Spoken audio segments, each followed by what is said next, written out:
আলাইকুম। শীতের সংবাদ নিয়ে আমি হাজির হলাম আপনাদের কুতকুতি ভাবি। প্রথমেই রয়েছে বিবাহিত পুরুষদের জন্য সরকারের পক্ষ থেকে সতর্ক বার্তা। অতিরিক্ত ঠান্ডা তীব্রতার কারণে ঘরের বউকে সকাল 10টার আগে ঘুম থেকে জাগানো যাবে না। 10টার পর দুপুর 2টার মধ্যে বউকে গুড মর্নিং বলে আলতোভাবে ঘুম ভাঙাতে হবে। এর আগে যদি কম্বল টানাটানি করে বা পানি ঢেলে বউয়ের ঘুম ভাঙানোর চেষ্টা করা হয়, সন্ত্রাসী স্বামী হিসেবে মামলা দায়ের হবে।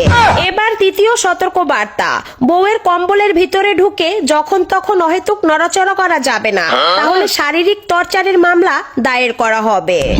বিশেষ যে সতর্ক বার্তা রয়েছে সেটি হলো, বউকে মাসে একদিনের বেশি গোসল করাতে বাধ্য করা যাবে না, তাহলে নারী নির্যাতনের মামলায় 20 বছর কারাদণ্ড দায়ের করা হবে। এখন নেব বিরতি, বিরতির পর নিয়ে আসবো ব্যাচেলরদের খবর। ধন্যবাদ।